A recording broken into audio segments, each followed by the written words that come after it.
What are you talking about? Yes, sir. Yeah, Archer. I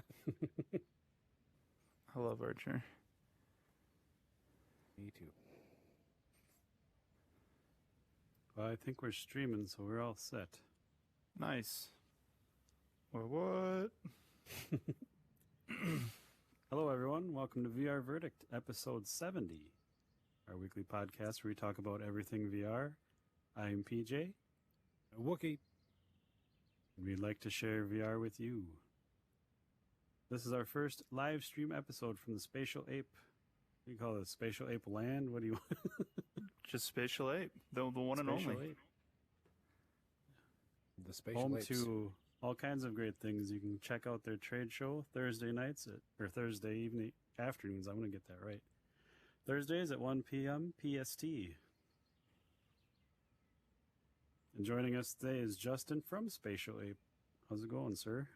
Hey, how's it going? Thanks so much for having me on here. Excited to be finally doing this.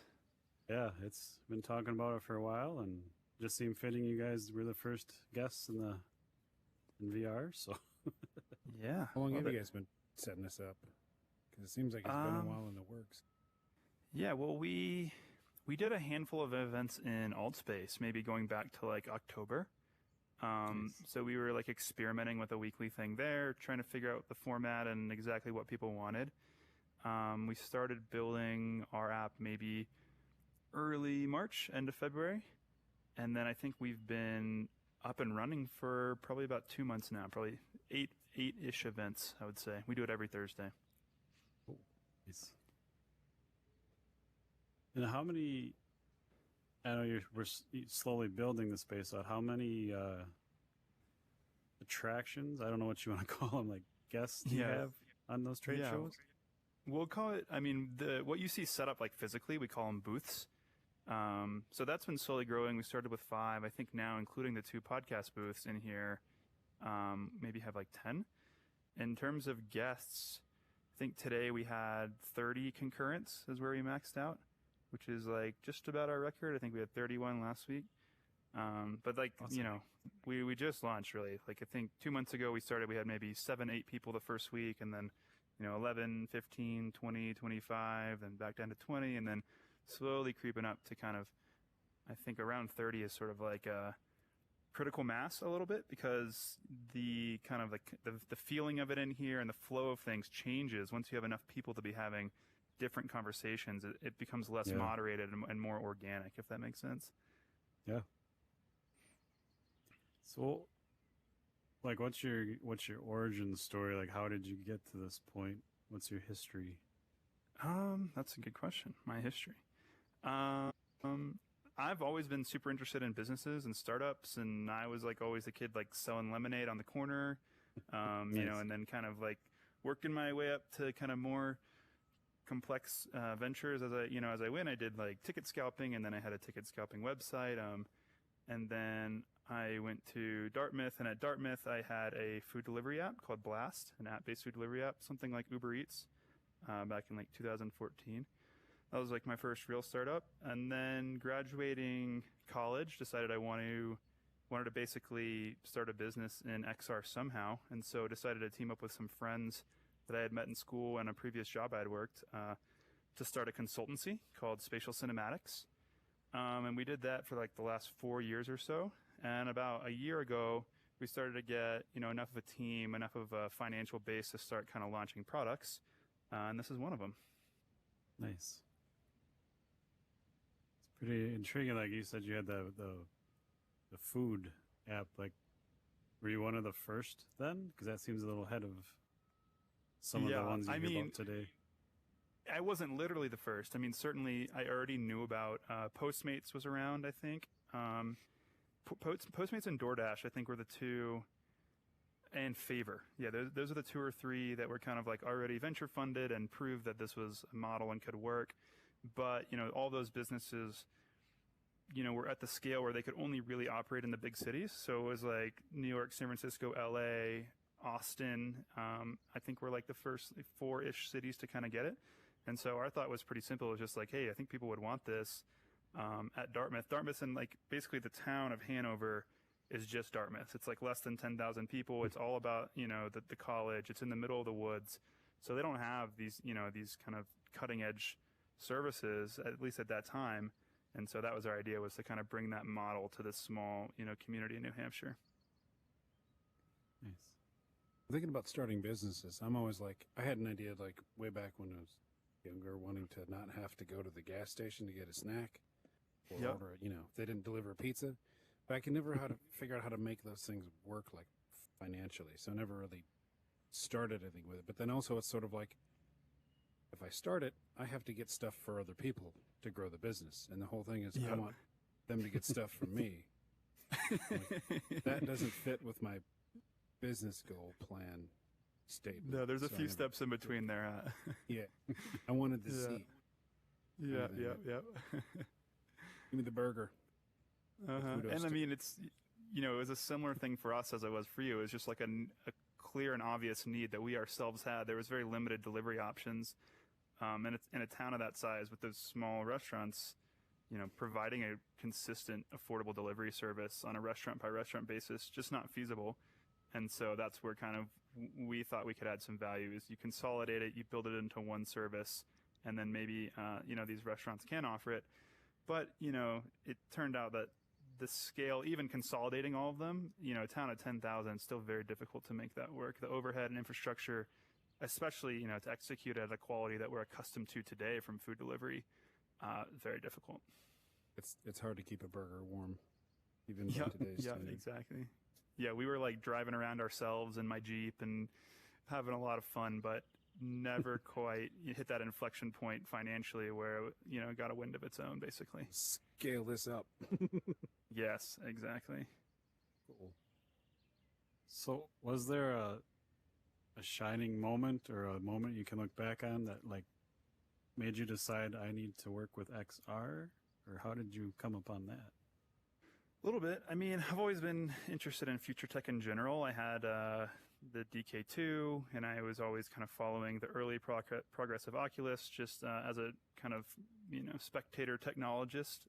And then in my area of study and school was I did a hybrid major between philosophy and computer science, with basically kind of the common thread of that being artificial intelligence and models of information. And when I looked around upon graduating, I mean, to me, it felt like the most exciting things happening to do with that stuff was augmented and virtual reality. And so for me, that was like the corridor. You got to if you want to do cool stuff with AI, you got to get involved in these new devices, and you got to, figure out how to get good with them. And so that's kind of where I started.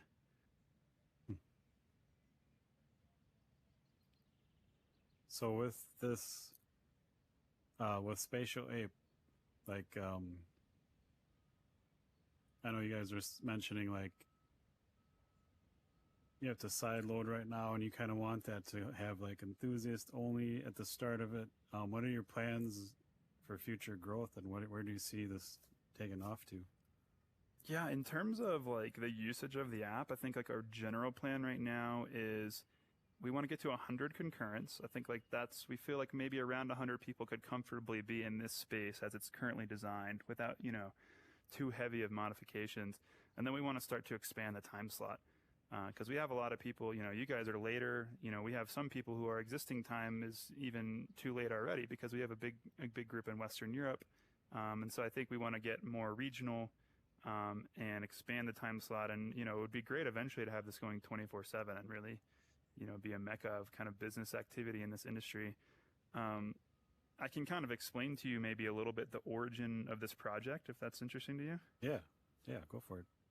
Yeah, sure. So like, there's kind of two pieces to it. So like the first is really specific, I think, to the VR industry. So basically like when I graduated college, I had like the general conception that I wanted to be in this space and had some moderate amount of business experience, maybe more than kids my age, but still was very green. And so I didn't really know where to start. Like the best bet that I had was, go to San Francisco, get a cheap room in a co-living space and just try to meet people. And what I ended up doing that was so valuable over the long term was going to all these free meetups. Like the venture capitalists would have them, Unity, Google, these different groups would host these free events.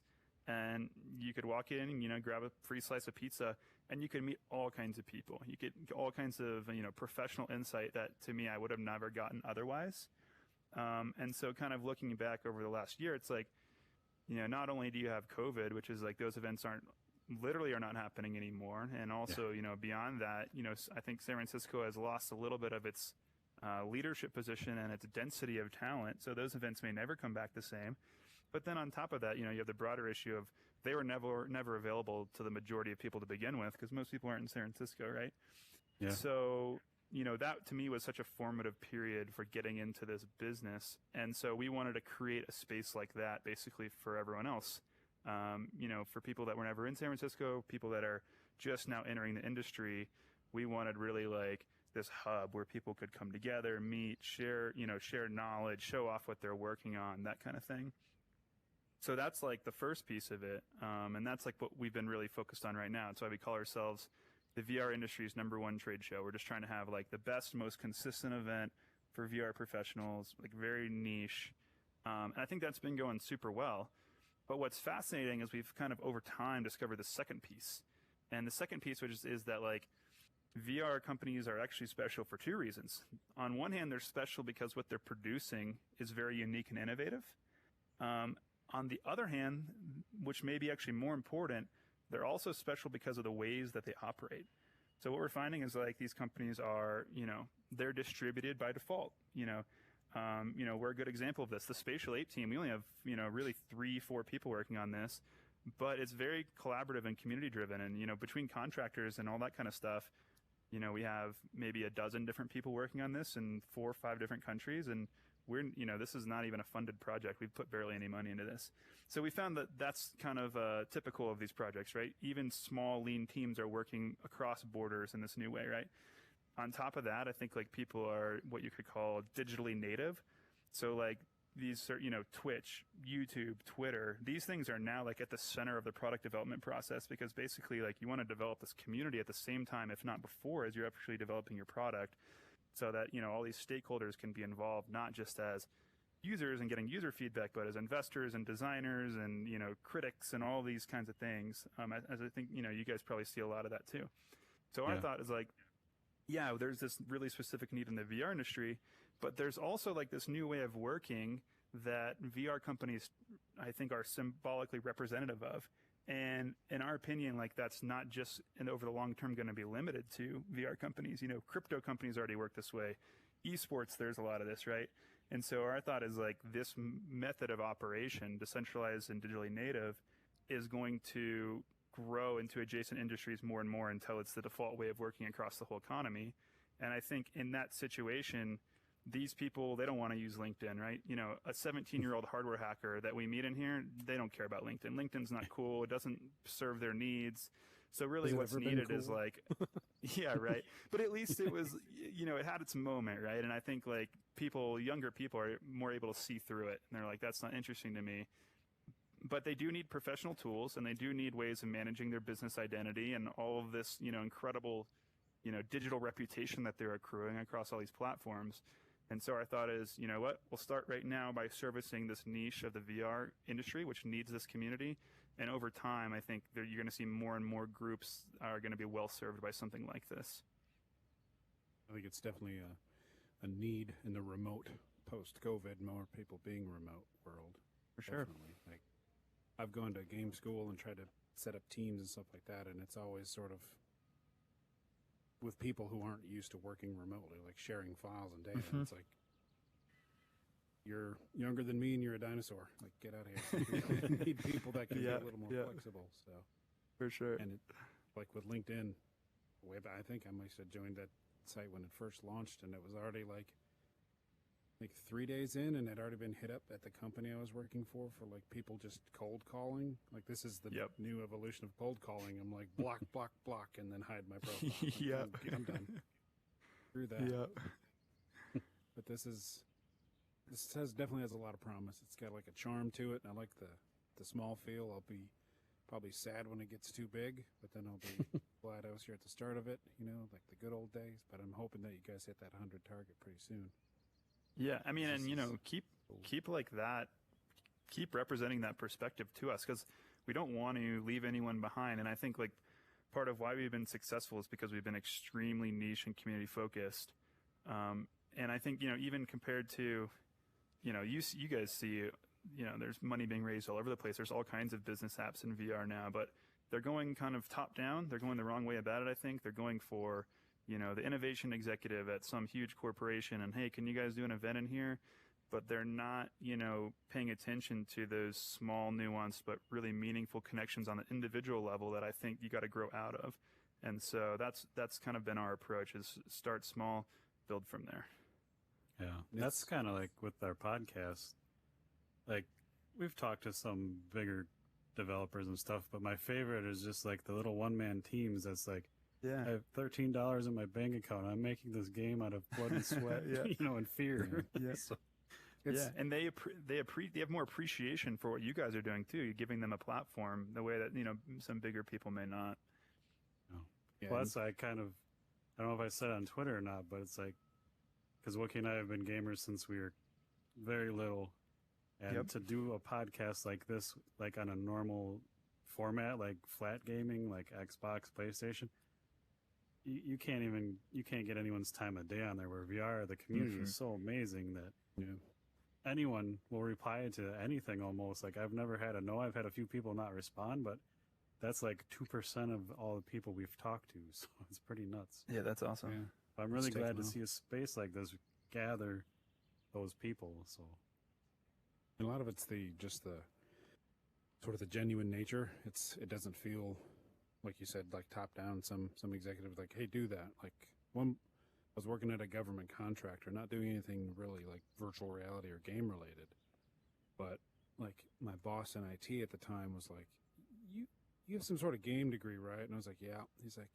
we're making blast protected vehicles. Like, could you make like an iPad game where you like tap something and like the vehicle goes and like blows up because like landmines and stuff like that? Yeah. And show like a Humvee getting decimated because that's what happens, and then show ours that doesn't get decimated, and you could like like level up and you could drive it like just like a trade show thing. And I was like the split brain. It's like Wookiee could be making money making games. With the wrong kind of games for the wrong kind of people. And I think I might have said half of this like out loud, like in front of these people. And I'm like, but then there's me who would like, I'm only going to use my powers for good. If I'm going to make that stuff, it's going to be something I care about, so it's not going to turn into a piece of crap. And then I'm like, no, I can't do that. So like, you got to keep that genuine feel. And I like apps that are built with that, because you can smell it a mile away. It's like, this is things are cash grabs and stuff. Not the way to get. And that's one of the things about when your community is still small, you can have a point of view. And I think we definitely have a point of view in here. And the other thing I think that helps with that too is like, we've done all kinds of things in our company. We have like a surgical training simulation. We have a platform for virtual shopping, for e-commerce sites. We have different stuff, right? But like this to me was the first time we really embarked on something where I could see myself as being the core user, because, at the end of the day, like, we didn't know anyone in VR. We wanted to meet people in VR. This is us solving our own need. We didn't know where to go to do that because there wasn't really a place. And so we felt like that's really an ideal setup. It's like, if you can keep yourself as being the person you're trying to solve problems for, it's harder to get lost, I think. Yeah, definitely. that's really cool. And like, you're right, the smaller crowds, it just breeds more energy for me. It almost feels like, like what's a good metaphor? Almost like a music scene. Like PJ and I came from a town. I wasn't really in the scene, but there was a big music scene. And if you just like met some of those people, you felt creative energy. And I like that. Totally. Creative energy. It's kind of addictive. Like, you don't have to be in on it. You just talk to some of those people and you're like, wow, I feel like I'm part of it. So. Totally. And I think, we have people come back every week that don't even have projects, although most do have projects, but people come back every week just because I think they feed off that feeling of being around people who are genuinely Like-minded. artistically, creatively motivated. And I think, that's contagious. It's And kind of like when it's you a at the good end of a movie, when you feel that like awesome feeling when a really good movie ends and you're getting out of the theater. But like, if you get that talking to like-minded people, it's like a real feeling and artificial. So, and that's the thing is like, we thought we were going to build like, we thought this was like a software businessy networking thing. And then it turns out like the kernel that's at the center of this for everyone is just wanting to be with people that they identify with. It's actually like very raw and social. And that's ended up being like even more of a powerful motivator than any of the businessy stuff, which has been like a big learning for us. And I think it's pretty cool.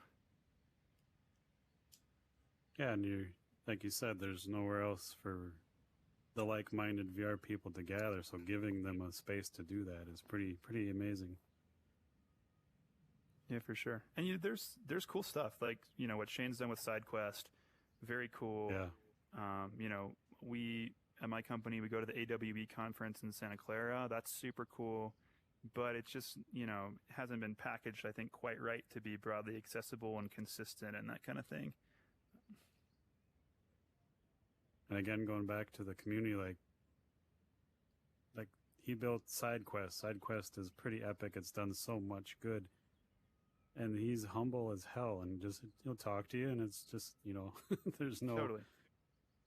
no ego or anything. It's pretty crazy. And I think like he gets busier every single day, but at the beginning when we were doing stuff in AltSpace, he was coming pretty frequently to our events, and he was really bringing a lot of energy and a lot of life to what we were doing, which we had a huge appreciation for.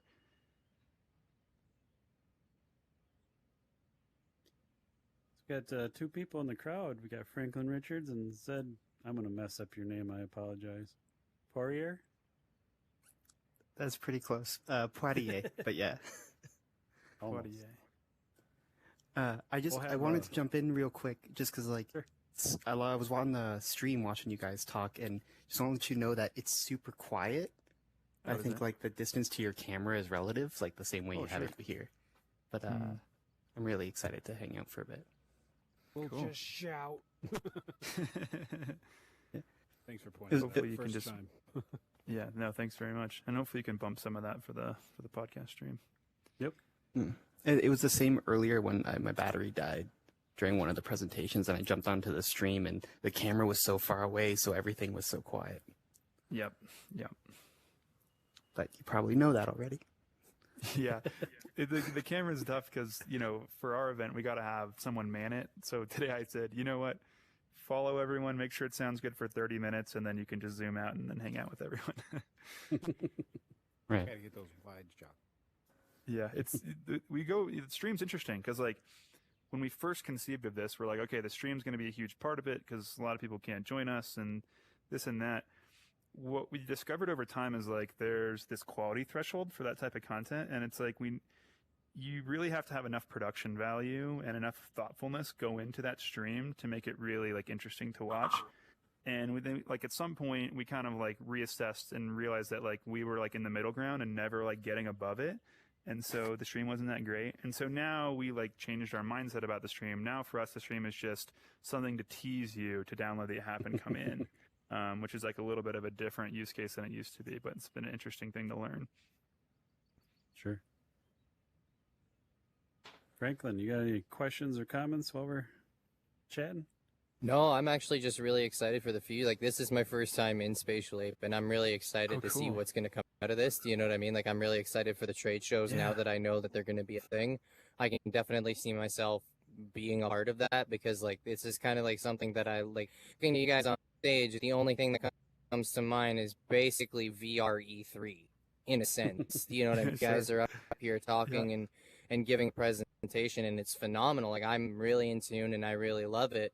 But it's a really cool thing to like look over to PJ and then to Justin and then to Wookie and so on and so forth, like I would in the actual, like at an actual presentation. So I'm really excited to see where this goes. And like I said, like as Wookie said, I can't wait to see you guys hit the 100 user threshold because this is phenomenal. Very cool. Well, thanks so much for saying so. And Wookie and I are very much idea people. So I know the first couple of times you guys talked to us, like, we could do this and this and then that and this and that. It's like, I'm like, you can tell us to shut up at any time. No. We're very much the same way in our company. And it's taken, all of our willpower and restraint the last 2 or 3 weeks to slow that down just a little bit so we can be, make sure that our stability and consistency is, does not fall off. Yeah. The last time I was at a big trade show for a piece of software I'm working with now, I had ended up talking. They had, like companies come up and give their success stories, and I ended up talking to so many of the people, which I'm not really like. Sometimes you can't get me to shut up, but if there's a bunch of smart people talking, I'm the last one. I'm just going to be sitting there trying to soak it in. Sure. I had to talk to enough different people that ended up getting together themselves and talking. They wanted me to start doing success stories. They're like, "Can you say anything now, or like maybe next time?"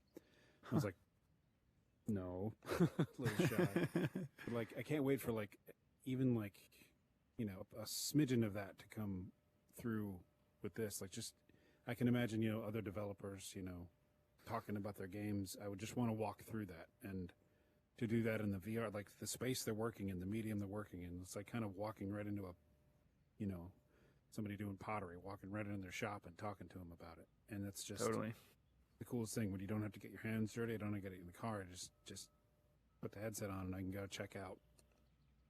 The other day there was a dinosaur sitting in here last night. Yeah. I want to know like, who put the dinosaur in there? Who's the modeler? It looked pretty good, like that stuff. And I can't wait for this. No, to 100%. just fly out. Yeah, and you were. Okay. Oh, I was gonna say you were saying like when we have a dev on and they make a game and they can bring their asset into here and we can display it and show it, and even like from character models to like maps and stuff like I'm just so excited to see that kind of stuff in here, and you can actually like interact with it a little bit and see it. Hopefully we get some reveals going and stuff, but Yeah, That'd be kinda absolutely. neat. the And I know you guys are possibilities are crazy. super busy, but if you do at some point get a chance to check us out during the normal time, you can observe a little bit the way That's- that yeah, these that's my creators problem. use kind of the tools we're giving them, and maybe give you some ideas as well.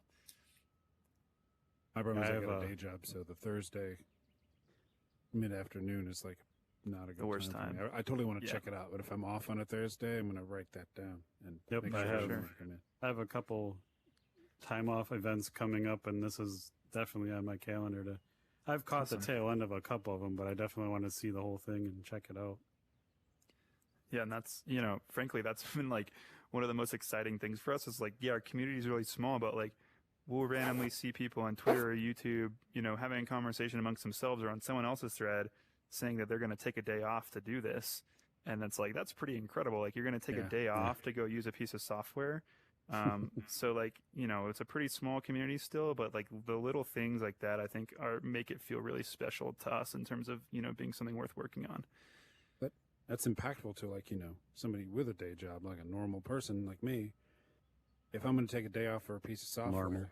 it's going to be this. Well, I'm not affluent, I'm not jet setting, just, Sure. working average Joe. But like, if I'm going to take a day off for software and it's something like this, that's awesome because mine is reserved for like the new GTA game in his recent Yeah. history or Yeah. history.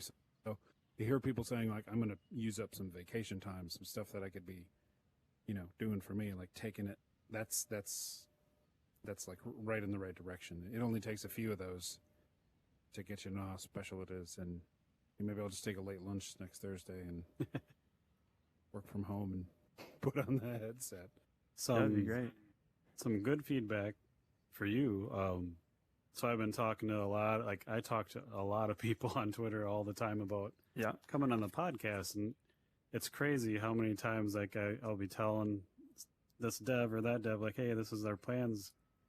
We want to get you in there, and they're like, oh, Spatial Ape, yeah, those are great guys. We've worked with them, and you guys kind of mentioned that when you first talked to me about checking this out. We do have quite a cross Yeah.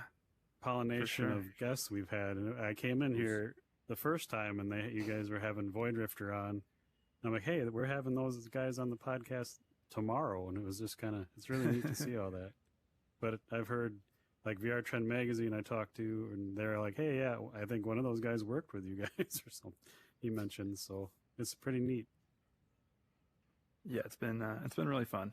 And like I would say like the other really related thing, not necessarily taking time off, is, we have people especially in Asia Pacific, like I would say mostly Japan, Australia, for them to come to this, like that's a huge effort. They're literally waking up 4:30 in the morning.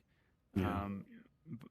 But I think, that desire to be, connected to people that are doing what you're doing and understand you, I think more than anything is so strong. Yeah, we have the same thing with guests from other time zones. Like we've had people get up at like 2 a.m. their time just to talk to us, and it's like, are you crazy? Like, It's like, Yeah, our standard it's thing totally is like, flattering, but it's like, holy crap. Right. yeah, for those people, we'll have like an 8 a.m. Saturday show, and it's like fine. Peter's like, well, do you prefer an early one? I'm like, sure. Not knowing that the guest is from, one of them was Russia. I think we had a couple people from China. I'm like, Wow. Yeah. I could have come on at 8 in the night. Like, anytime, like I didn't know that was the case. Totally. So, yeah, that's pretty inspiring when people are making a huge shift. Because, like, if I'm going to bed for the night, it's got to be a tree falling on the house for me to get up. Right. I gotta use the rest really bad. But yeah, that's I'm going to mess this up, but Peter from the creator of, I'm really bad with the name, so I apologize to everyone. skiing game. Yes, I can't think of the name. Descent Alps. Descent Alps. He's joined us twice within the last year. Talk about his game. He's one of them. He got up at like 3 a.m. and talked to us for like an hour and a half, 2 hours. I'm like, dude, just go to bed. Like, Yeah, but that's how a nice passionate guy. everyone is. He's They're in just Japan, right? Yeah. Yeah. So they're just That's super excited. cool. And he's like, we've had many devs like, you are the first people I've talked to in months. It's like, holy crap. Light. Right. On the 15th, we are doing at 2:30 Pacific a community managers meetup hosted by VR Trend. Nice. So on the 15th, that may be late enough that some of that trickles, overlaps, and kind of has a little bit of cross pollination with this show, which would be cool. Yeah. I'll try to keep an eye on the schedule closer to make sure I don't miss out on stuff. Because PJ and I were talking about community manager stuff before, and like, I've tried Discord. We've both tried Discord and forums in the age. It's like I can't keep a community together to save my life. Like I always bleed out. Like, how do people keep people like me interested? Because I'm not interested, and somehow I keep coming back to stuff. Right. I would just like to be a fly on the wall and all that stuff. Like, what do they do to make sure they don't alienate their listeners? So, Yeah, they and I use think them, so that's that's we cool found that's like the strongest organic pull for content from our devs is wanting to talk to people who have expertise in marketing and community. That seems so like that's something we're really trying to work on is like how do we consistently, reliably like bring those two groups together because they really want to meet and they don't have a lot of ways to do that. and yeah, marketing's just a hard thing because like I've tinkered with some game design and I'm tinkering like writing a book and I'm listening to podcasts about cool. talking to marketers on where to like sell a book or publish a book, and I'm like, I don't want to deal with any of that. Which is why they make agents, like I guess that's why I'm listening to this podcast too. Yeah, I mean it's not super natural for like both of those talents to be in the same brain, and that just poses a dilemma. It's pretty Yeah. consistently. The last marketing guy I talked to was the place I work, and they'll put their logo on just about anything, Tumblr mugs and things like that. But I think I was frustrated one day, and I was like, there's some of the marketing guys was walking in. He's always doing like trade shows and events for their stuff. And I was like, can you get me like a couple inflatable hammers? Do they make those? You guys, because they have marketing stuff, the swag. And he's like, yeah, why? And I was like, I just need to hit a couple people. It was just having a frustrating. I didn't expect it. Yeah. The next day, maybe next week, something like that. Like within days, there's a box of 100 inflatable hammers. Did I send it to you? I think I did too. Yep. It's just blow them up. So we were just throwing like Hammer Bro, like from Mario, just throwing out cue balls. I had the I'm so in inflatable. That's great. I had the inflatable plasma sword from I think it was the Halo 3 release because I was a nerd and I was in line at midnight and like Best Buy and I got that. I was running around with that and one of your hammers chasing the wife around. Yeah, I'm an idiot. I shouldn't On have that allowed note, him though, right one of like the most rewarding pieces of this and just most beneficial to us as a group has been like as much as our users don't have marketing skills and want expertise, they've really have taught us how to market this way. I mean, like a year ago, we didn't have any Twitter presence. We didn't do anything in public. We had like a few of these kind of big consulting deals, but they were like with kind of, legacy dinosaur companies. And so like this whole, process of live streaming all the time, being on Twitter, building a community, being in constant engagement, like with these people we're working with, like we've totally learned that from our users, really, really from like kind of some of the earliest people that came into our space and kind of taught us how they were doing it. So that's been super cool, like basically to learn how to do that in the process of building this app. Yeah. And streaming's fun. It's got a definite draw. I remember sometimes we stream just playing like random Xbox games. I'll be streaming just to capture the funny moments. And I got like stream bombed or whatever by some guy that had, 15 people in my stream. And my stream is usually like me on my phone making sure I don't miss chat. Right. And then like maybe PJ. I just don't care. So I didn't even know there's 15 people. So I would look over after they've all left and there's like 30 messages and all these people. You need to pay attention to your chat and all this stuff. I'm like, hey, he sounds like a nice guy. So I go to his stream on the one day like Twitch has a problem and they can't tell he's got new members and no chats. So I'm sitting there like, hey, dude, thanks for, whatever. No, like he couldn't tell anybody was chatting at him. And I'm like, Right. We had an experience, with that today, really, because like I said, streaming has taken a little bit of a backseat for us in terms of we just keep the production quality real low. We use it as a little bit of a teaser, as a hook to get you in the app. But today, so we, this kid, Lucas Debonet, who has Lucid VR, I think is what he calls his group. He basically is making like open source haptic gloves. Brilliant kid. He's going to MIT in the fall, and he's just been, awesome to collaborate with. But he has a really robust digital following, TikTok, YouTube, that kind of stuff. And so today he basically blasted out saying, hey, we're going to talk about with some hardware folks. And I can show you guys later, but we opened up the back ring as like now kind of like the Lucas hardware zone. And I'll show you. It's the hardware hostel, actually. It's kind of fun. Yeah. But anyways, so he gave us some exposure today. And so normally we don't have that many people on Twitch. And I look on Twitch today, we have like 38 concurrent streamers or concurrent viewers. And it's the funniest thing ever. They're all, 16, 17 years old. And we don't even know what the stuff they're saying in the chat is. We're literally Googling the slang that these kids are so young that we've never heard it before. And so all of a sudden we have all these people watching. We don't know what they're saying. We're like talking on Slack. Does anyone know what like UWU means? It's like, oh, look that one up. Like, oh man, it was such a trip today. Angry face, like, arr. Yeah. It was great though. It was great because we do really want to, I think, provide a lot of value to those younger people that are just starting out on their careers. I think that's going to be an important piece of what we're doing, but it's amusing sometimes. That's I love hearing that because putting kids on the right track early is amazing when you can do it. And we've had the REM5 studio guys on, and they do a lot of XR stuff. And visiting their studio in 2 weeks. That was one of the reasons I'm going to catch your guys' show because I'll be off that Thursday. Oh, cool. And he's like, oh, I have to apologize. He's like, when you're coming up, we didn't realize we backed day camps back to back. I'm like, what the hell is that?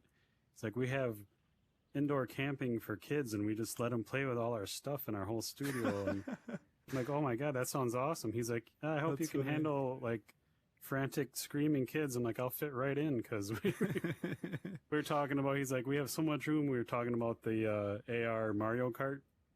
Yeah. And he's like, yeah, we got a couple carts, and like, I'll bring mine up and we'll race. Great. And he's like, we have a huge thing to do it in. I'm like, yeah, I'm just another big kid anyway. But I really like that companies or groups are keeping that in mind because, like we've had some educators on the podcast trying to get VR in the classroom, and I'm like, that would have changed my life if there was VR in my classroom when I was that age because school is so freaking boring to me. Like, totally. But now, like, if I could see it in VR, like, I would learn everything. So, and for us, that comes back to like DNA too, because like I felt like, especially at that age, 17, 18, where it was like very clear that this was what I enjoyed doing, like, developing these kinds of ventures and innovating, that kind of stuff. Like, I always felt like I never got taken seriously, which was really frustrating. Because, like, especially, in those days, internet transformation still happening, like, almost by matter of just being a digitally savvy kid, like you have something to contribute, let alone if you're really building like a serious business. And so I think the internet in general, I think, has helped with that, like with, younger people having more access to opportunities. But I think that can go even further. I think in VR, there's no reason that, if you're 15 or 16 and you really are an elite level engineer, Like, you should be getting treated as such, and you should be coming and having adult conversations with people that know what they're doing. And that's hopefully one of the things we're providing here. There's a lot. I mean, I was me as a kid growing up, like in the '90s, having people that had cool skill sets or cool jobs that you could talk to was Non-existent. just, for a Totally. kid to walk in and have like a developer, showing off a map or an asset they made in 3D, that can make all the difference in the world. So there's, another me, young Wookiee sitting there, like not paying attention to school at all. Yeah. And the only recognition I would get from like French teachers and art teachers, because I was just being weird, like, they used to make us little kids, pay attention. When you get your book on the first, this is high school. This isn't like middle school. They make you take like a paper bag and make a book cover for your freaking school book. And so there's young Wookiee drawing like, Lord of the Rings and like Norse runes and stuff like that, Right. riddles and stuff. So I only got attention for that stuff. I'm like, I want to meet artists. I don't want to talk to you Yeah. people. And the younger you get like excited about this stuff, because, I'm sure people are right when it's easier to learn languages when you're younger and you can just pick up on stuff. If we didn't have the exposure, like breaking PCs and fixing them, we wouldn't know as much as we do now. That's what I automate stuff for a living for my day job now, and it's just like sometimes I can do it in my sleep, sometimes it's harder, but it all comes from Sure. being excited about something early. And Totally. you're right, the early kids into this stuff, because I'd rather see And- them interviewing with a developer rather than just watching, Rocket League on Twitch. Yeah, and they're not everyone's at that maturity level, but that's the thing. Not all 16-year-olds are, we might, He just shoot through the floor. Did you guys see that? Is that still here? Frank's still here. I can't see your name anymore. I just see your pill hands. Oh, I'm yeah. here, I promise. I can hear you. Your head's gone though. One-man show now. I wish I had some sort of commercial, Yeah. Some sort of. My head back now. No, and it's behind me. No. One of your hands is over there. Oh, I put down the controller. It's just. It's so weird for me to like feel like we're in the same space right now, but It then is cool. Right? envision that you have like a desk beside you somewhere, and like our like physical spaces sort of overlap in the virtual space. That's a weird thought.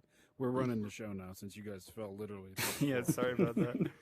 You just You've got, like, a experienced desk here. our most famous recurring glitch, the floor I'm falling. glad I have a Iron VR stomach. Oh Yeah. No kidding. We've been working like 5 weeks figuring that one out, and we just finally figured out what's causing it, but it's going to take like a week to fix at least. Nice. It's been Too the much bane of China our buffet. existence, but we're getting it. Yeah, right. Just too heavy. Gotta be prepared for a potential drop tower. That's all it is. Yeah. As one of our users says, do not take your altitude for granted. What a way to put it. One thing I did notice when PJ and he first gave me a tour, I was talking to you guys, and you guys had to go, and PJ and I hung out. We did like a race around the train Yeah. track, Yeah. but it ends somewhere over there, and I think I fell and did that. Like I found my way through something or locked it up. Yeah. Yeah. I need some sort of. We talked about this too. I need some sort of like doing the podcast from a moving train car, or I hate to say like a roller coaster, because that will make me barf, I'm sure, in any VR game. But Train car would be great, though. We want to get that train moving real bad. That's What if you you? know, there's your main course and with your vegetables, and then your dessert. That Yeah. train car moving, that's the dessert. Gotta Same thing, Mr. Rogers it up. Yeah. Have all the guests come in on the train into the app. Right. I just think the train car thing would be cool, like from this perspective, if you put the train on the stage and then had some like background pieces just moving beyond, but the train Yeah, is stationary and you guys are just hanging out. Yeah. you could Cool. That'd be fun. Or totally put like a tell it's video behind it. It's like a 1910 projector thing moving in the background. It's a little janky on purpose. Like like in the 60s when Disney got like really sophisticated and they'd have like 4 or 5 different planes moving at different speeds. Yeah. I know exactly what Yeah, you're like talking about. that. That always excited me as a kid. Like, oh, it's like perspective. Yes, totally. I have to You should go. be. This was cool. Well, hey man, thanks for Cool. Yeah, thanks for coming. joining us. Shoot us Ed a Poitier, message on buddy. Twitter or something so I can get you a game key or something. Yeah, okay. Yeah, we'll play. Awesome. Cool. Thanks, man. Bye. Thank you. And See you around, he's, Ted. Nice to meet Wookie's you, gone now man. too. Yeah. Bye, everyone. This is an awesome app. Super Really. Yeah, the thing with the floor falling, essentially, like we figured out the only way we think we can fix it is to update our Unity version, which is like a whole can of worms. So Yeah. we're kind of working our way through that. It's like, I said like one of our testaments is like, okay, like you guys said, similar, like people wake up early, right? It's like, oh, that's something, or people going to take a day off. Another thing, ironically for us, like one of our strongest like demand and success signals has been like, if you come in here for an event, at least the last 6-8 weeks, you're going to have at least one crash like that every single time. And people like, they don't care. They just come back. And so it's like, what I don't know any other VR app that people use that's like fully crashing, quitting 2 to 3 times every session, and people are just like not bothered by it. And of course, like we're working as hard as we can to fix that stuff. But that was one of the things where we're like, okay, like our community here is really bought into what we're doing. Yeah. You should make like a badge that recognizes when that happens and it goes on their profile. Because once you fix the bug, it's never going to happen again. It's like, we're OG. We were here when it was hard to log in or something like that. Like World of Warcraft first month, like nobody could get in, and I got my girlfriend that last copy in Wisconsin that was for sale. Yeah, I mean this in the most non-offensive, abstract way possible, but like a Purple Heart for Spatial Ape. Yeah, Yeah, it's above like and beyond. yeah, Call like it the crash test dummy group. Crash test dummy group. I like it. Yeah, I didn't barf. I just dropped right through. Good stuff. Well, we got a little time left. Is there anything else you want to like share or explain about this that you want listeners to hear? Well, one cool thing is like part of our plan for the next 6 months is to start making investments into companies in our space, specifically companies that come in here and share their work. So that's just like another piece of how we understand that our target market is limited. We're really right now satisfied to have a really high engagement in a small niche. And part of that, like really tying ourselves deeper into that community and making sure we provide as much value per user, even in this small basis, I think is to start making early stage investments in here, which we're really excited about. That's awesome. He's giving back a little bit. Giving back, building up the people that come in, getting a stronger community because of it. It's a really good plan. Yeah, absolutely. Very neat. I know. I like for anyone listening, like our plan, like we mentioned earlier, we have guests from other time zones, so we will be doing this from here on some Saturdays, and those weeks I plan to be in here that Thursday night anyway, even if there's not a show, and trying to catch the tail end of your guys' event. And as you said, as that gap closes, we'll try to do like on the spot interviews and catch people and say, hey, come on over and talk for a while and stuff Yeah, like see, that would be like so great. Like if that's what I would really hope. I mean, and I want to collaborate with you guys just across the board to see like how crazy we can do this. Can we get big stage lighting? Can we get you a soundboard? Can we get all kinds of tied into other apps and platforms? Like we'll figure some of that stuff out.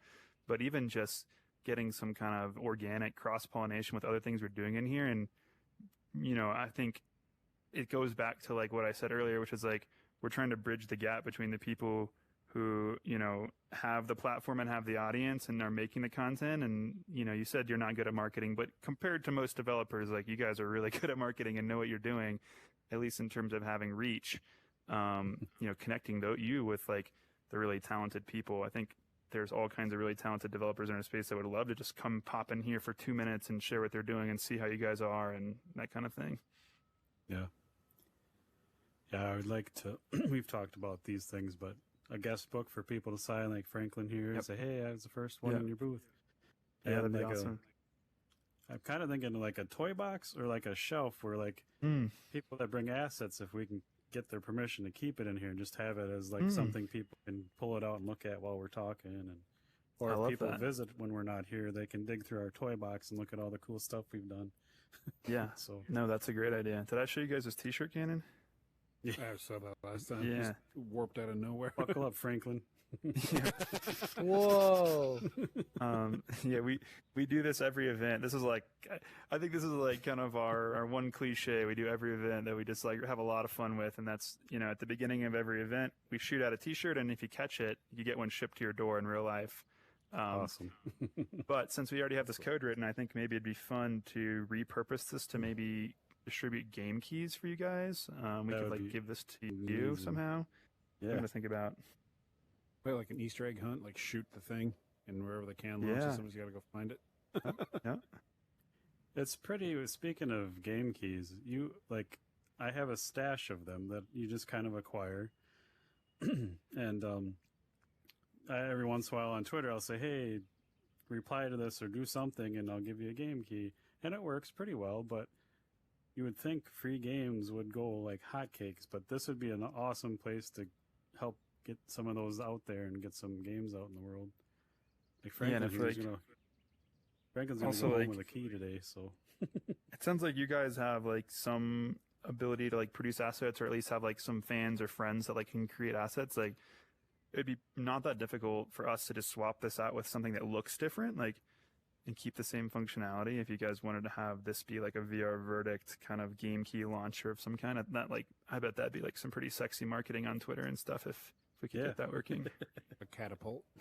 A model. Yeah, catapult. There you go.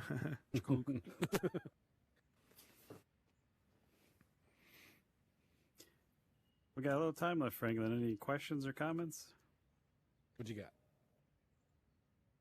No, this has just been fun. Like, seriously, like looking at everything. Like, as I said to BJ, I was here before and I was like taking a look at everything. I'm really excited to come back, like when the whole trade show is going on, and just get a full experience of what's gonna happen here. Because this alone was really cool. You know what I mean? Yeah. It was just really neat. And so to see what the full show is gonna be like is gonna be completely. That's just gonna be awesome, and I'm really excited. Yeah, for sure. And Thursdays 1 Pacific is like our normal time. If you know, for whoever can make that. And like, it's been really cool just the last hour for me, because like in here, especially if we've grown more, like my role is so focused on moderation and making sure things flow correctly, and I'm always, you know, second guessing like, how do I sound, and can people hear me, and does this make sense, and all this kind of stuff. And then in here, like, this has felt like such an organic conversation between the four of us. Like, Yeah. this has been such a pleasant experience that it's really refreshing, and I think you guys are going to do really well with this, just based on kind of how it felt for me Yeah. to be in here getting interviewed fun. by you guys. I think it'll make it a little more interactive and a little, what's the word I'm looking for? Well, anyway, like, because right now I tease some of our guests that, you know, I tease them a lot because I'll say, hey, you want to be on the podcast? They'll say, sure. You know, here, we'll shoot you a link here at such a time. And they just come in blind. Like, that's all I tell them a lot of the time. Yeah, right, They don't know what to expect. And I'm like, you guys are brave as hell. But, you know, they don't know what to expect. And it'll be a little more, like you said, organic, because we don't, like, video chat. We video chatted with a few people, like Tommy Palm and stuff, once or twice. But, you know, you're just kind of sitting there looking at a screen, like you said, making sure everything sounds good. And you're mostly focusing on the conversation, but you're also kind of like, I hope this is working out. So Sure. I think this will help make it more organic, make it a better conversation. You know, we'll have assets to interact with, all that stuff. So I'm really thankful you guys reached out to us, and I think Yeah. it'll be good for both of us, but I'm really excited. Awesome. Yeah, man. Like this. Yeah. I mean, we could go so far with this. Like, I mean, you guys both know, right? Like, there's so much we could do in here. And like, you know, Franklin, I don't know if it was you or Zed that earlier said, you know, use E3 as the analogy. And it's like, yeah, E3 is a good analogy, but it's also just the starting point, because it's like, we're just doing this the way that we've seen it done 100 times in person. I think as we get further into this, we're going to realize that the rabbit hole goes so much deeper when everything's kind of virtual and digital. And I'm excited to see what we come up with together. Yeah. Doing Eddie Vedder stage dives in no time. Like, Right. Yeah, there you go. There you go. Exactly. But another Exactly. thing, like I said, Wookie and I are brothers, obviously, for anyone who didn't know that. We've been gaming all our lives, but he's been down south for what 20 years or so. 2005. So So yeah, we visit each other here and there, but again on our podcast it's like we just talk and stuff. But now like I can kind of see him, and it's very organic. That the power of VR, like just Totally. hand movements and natural conversation. So it's just it great. goes a long way. It really does. I like how, again, bad with names, but the booth next to us, really great gal. What's Max Noir, Lunch Hour. Yeah. So she'll be doing her show before the event, right? And then it'll be Yeah, the event. Yeah, I think she's going to be like 30 minutes before, maybe. Awesome. And then you guys will be kind of like the bookend on the other end, and we're just trying to like basically fill in the middle. It's kind of the plan here. Awesome. All kinds of potential. All kinds. Yeah. Well, thanks so much for having me on. Yeah, no So problem. much for having us here. Yeah. For sure. We're still, it's funny because this month will be a transition month for us because I already had it, like, most of it booked. Sure. So we're going to be doing double duty. We're going to be doing audio episodes, and then we're going to try. I have someone lined up every Thursday for this month and next month almost. Wow. So Awesome. We'll be really grinding our gears, Amazing. getting it done. But it's still weird, like, because normally we have the format, and it's like, okay, we're going to be in a live space. How do we start the show? How do we end the show? And then hang out with people and stuff. So it'll be interesting to come up with all that. For sure. I think you guys have mentioned props before, and I think that's a good way. Like, for instance, when this comes out in our event, everyone knows what it's time for, right? Like that's like it's like a scene transition, right? Because like there's people have associations with these different objects, and I think you could have all different things like that in your space that are just little bits that you do that you could kind of compile over time, which I think would be really fun. Yeah, I've been taking notes, making ideas happen. Awesome. But yeah, thanks again, man. This is great. I can't wait to do it every week and see how everything grows around us and with us, and where you guys take everything. 100%. Cool. And you weren't in here last week, but I said it'd be cool if we got a podium and we could bang a gavel when we did our closer. Like, I love that. Yeah. I noticed some of our very first episodes, it's like the VR verdict when we're trying to come up with a name. It's like, well, we're probably going to, I'm pretty judgmental, and we're probably going to be hopefully not tearing games apart, but like we got a verdict. So like, I think I scared the crap out of PJ and like girlfriend, everybody in the house, like, just bang on my coffee table right in front of my couch here where I record from. I'm like, that's our verdict. it sounded like he It's broke a crap. pane of glass. Well, it's like one of those telescoping coffee tables that you pull up, so there's a bunch of springs and mechanisms to keep the weight. So all of that shit just resonates when you hit it. I gotta stop that, but it's funny. That's funny. All right. Yeah, like I said, I got to figure out how to end this now. Cool. Same Well, we thanks normally so like- much. Yeah. We have like the dev conversation, then we just do the opening and closing on our own and kind of discuss it and talk about it. But Yeah, well, why don't you do that and I'll hop out? could you just leave? I absolutely can. I'm just kidding. I just have a lever to pull and the guest disappears. Catapult. Yeah, catapult again. Getting a lot of use out of it. All right. Well, I'll let you guys wrap up. It's so good to talk to you guys. I feel like I already know you a lot better after this hour, Yeah. which I think bodes really well for the show. Excited to see what we do together. And just excited. So you guys have a good one. Yeah, you too. Thanks again. Take it easy. See you, Franklin. Yeah.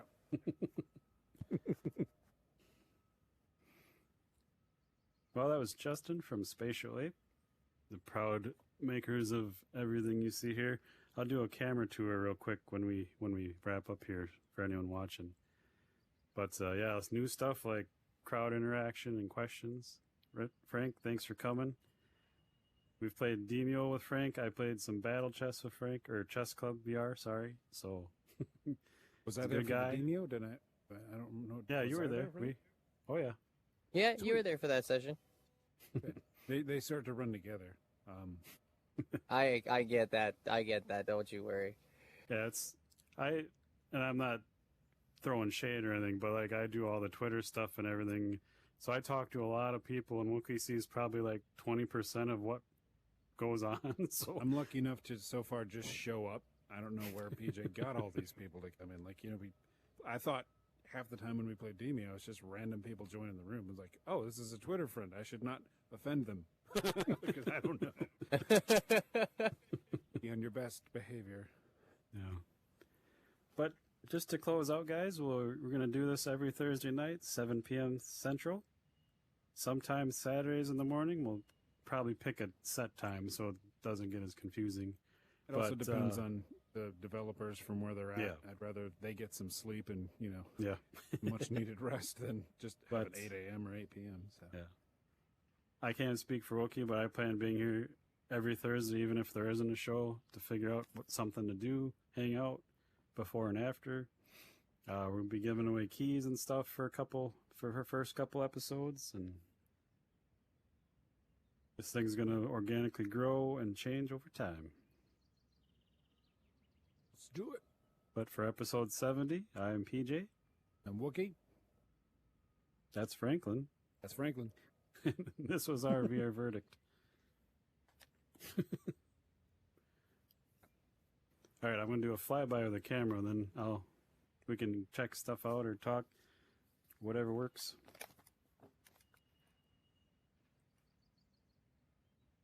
He's just dangling.